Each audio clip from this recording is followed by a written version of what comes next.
Hey everybody, just thought I'd shoot a little video of my 125 here tonight. Nothing in particular on my mind. I was just in here enjoying the tank for a few minutes and I thought I would share it with everybody else.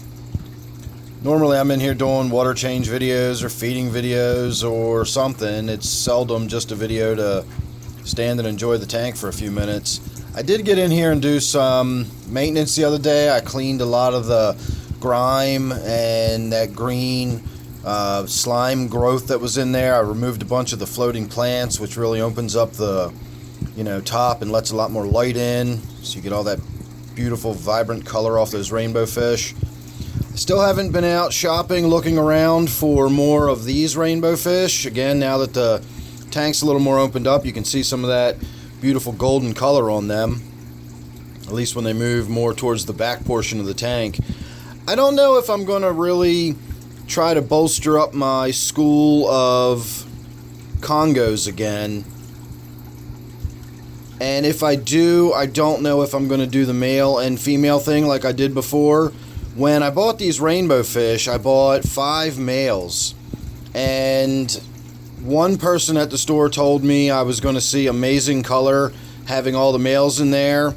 And then I had somebody else later tell me that unless I added some females, those males were just not going to really, fully come into their own and color up.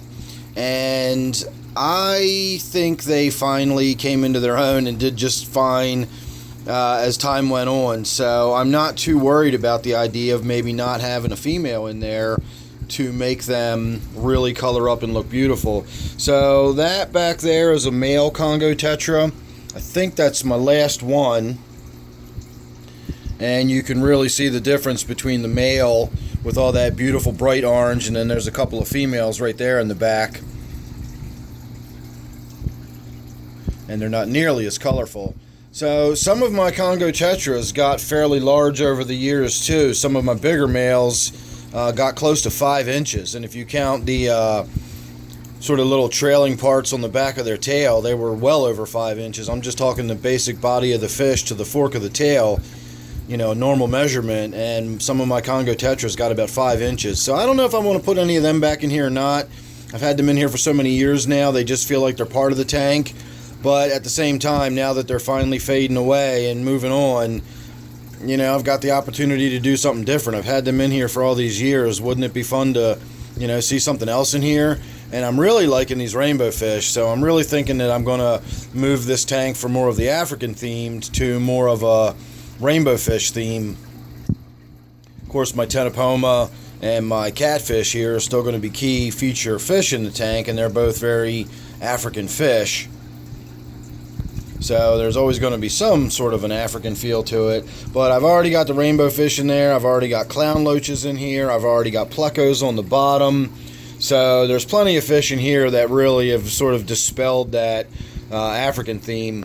When I first got this tank set up, or I should say when I first got this community set up, it was in a different tank. It was in a 40 breeder. And the community consisted largely of African fish. I think I had 1 or 2 fish in there that were not African, but everyone else, including the crebensis. I had a couple of fish in there. I don't even remember. It's been so many years ago now. But it was mostly African, and I just always sort of stuck with that theme going forward, even when everybody got so big that I moved them over into this tank, put them in the 125. But as I said, it's kind of, time is going on, and we've sort of moved, and we've got some rainbow fish in there, and we've got some nice bright orange color. So I think that's the direction we're going to go. I think we're going to get some brightness to go in there with my nice sort of subdued, more subtle colors of my Catfish and my Ctenopoma there. I was thinking the other day how much I miss my snakeskin Gouramis, because I really do like Gouramis, and in my Gourami tank, we've lost most of my larger Gouramis. I'm down to basically my pearl Gourami is my biggest Gourami in the tank, and that's a fairly new Gourami. All my moonlights are gone, my snakeskins are gone a while ago, so all of my original Gouramis are gone. And I don't know if I want to put any larger Gouramis back in that tank. If I want to think about putting another snakeskin back in my Gourami tank.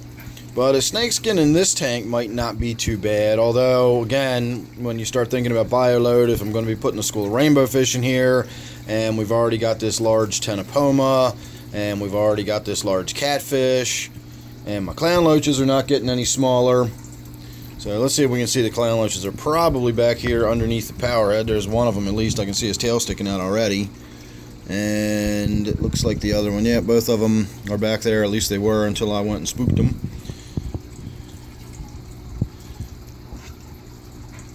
So that little tiny clown loach is the same age as those big ones, believe it or not. They've grown. It has not. I swear that's the same size as it was when I put it in the tank a couple years ago, I guess now. But those other clown loaches grew fast, and even the clown loach in my Gourami tank is getting pretty big. Maybe eventually that'll be over here, and I'll have myself a little group of them. So I'd step back a little bit and give you a look at the whole tank from one end to the other, but unfortunately I really can't. I got stuff all over the floor and stuff in the middle of the room right now. I've still got a pile of disassembled PVC pipe right under my feet. That's from building that waterfall that I was working on. I have made some progress on that. I don't want to give away anything, so I'm not going to turn around with the camera, but yeah, just stay tuned. I got some I'm hopeful again. I've made some progress. I haven't done any testing or anything like that, but I got a new idea, and I've been working on it, been tinkering with it the last couple of days.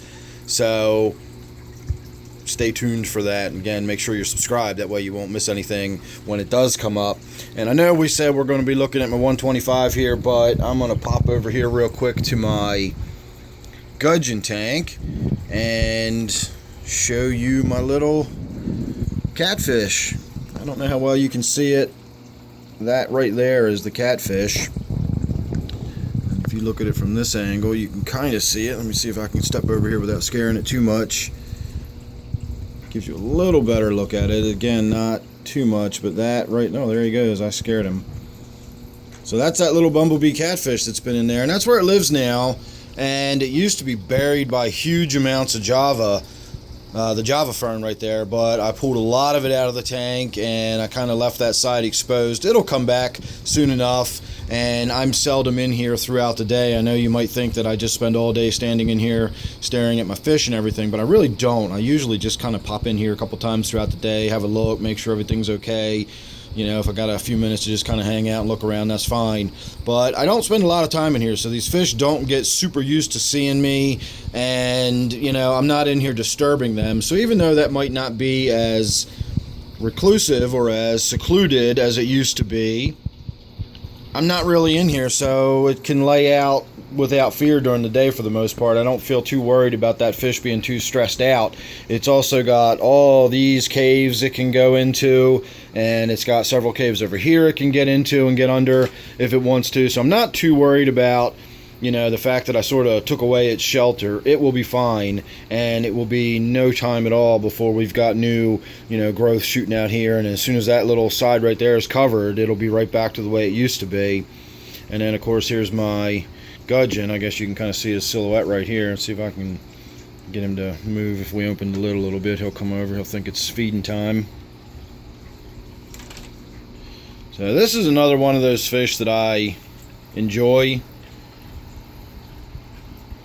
in a sense. See, he's already coming up, hitting at the surface because he thinks he's getting fed. I'll try to do a feeding video of this guy one of these days, but it's really difficult. The way my tripod, it's not tall enough. I'm going to have to like find stuff to stack it on, and you are either going to have to do a above looking down on him kind of feeding video. So it's all a drop of water hit the surface and it thought it was food. But I've had it jump out of the water and bite the end of my finger. No, there's no teeth or anything, but, you know, just from a reflexory response, it's always startling whenever an animal jumps out of the water and latches onto you. But it's got a big enough mouth that it's gotten the whole entire tip of my finger in its mouth before and basically hung there, you know, for half a moment before it dropped back off into the tank. So I feed it much more carefully now. I keep my fingers out of its line of sight. I never realized it was quite that aggressive of a feeder. So I know for my longtime viewers, I've been promising a video about feeding this fish for a long time. So for my newer viewers that are hearing me promise this video, don't get your hopes up too much. It's always kind of a pain in the butt, and every time I think about it, I always put it off and decide I'll do it later, and it's just never gotten done. It's not that I don't think about it. I actually do quite a lot. I just never do it.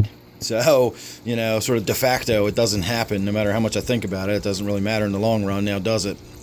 So anyway, give me half a second to get myself around all this stuff without tripping and falling, and we will finish up the video where we started by having a look at my 125 with my Ctenopoma rising up through the red tiger lotus over there. So he looks awesome in that red tiger lotus. I'm really glad that's starting to come in, and now that I've cleared a lot of the green slime and grossness out of this end of the tank, it's starting to look nice again. And again, I just always enjoy watching that Ctenopoma when he's hiding in the bushes and he thinks nobody can see him and he's all being stealthy, and he really can be. When he lays low and just gets in the shadows somewhere, I've come in here and looked and looked and looked and looked and finally realized, like, oh, he's like right there in the leaves just sitting there watching me, and as long as he didn't move, I couldn't see him. So he's a cool fish. He's probably my favorite. It's a toss-up between him and Butterbean, but I gotta tell you, I think I probably spend more time watching him than I do Butterbean. So if that, you know, whether that makes him my favorite or not, I don't know, but this is probably the fish that I spend the most time with and most time looking at. I really, really like this Ctenopoma. It's a really, really awesome fish. So there you go, everybody. That was just a little bit of a hanging out look at my 125, nothing in particular. If you got any questions, comments, anything like that, you're certainly welcome to leave them below. I always try to get to everybody, respond if I can. If not, it doesn't mean I didn't see it, but I can't get to everybody, and a lot of times I don't see it. So if you don't get a response, it's nothing personal. It just means I either couldn't or didn't see it or something. But leave your questions, comments, and all that kind of stuff, and I will do my best to get back to you. So thanks for watching. Make sure you're subscribed. Don't forget, as I said, this one is my 125 gallon tank. Thanks again. I'll see you real soon in the next one.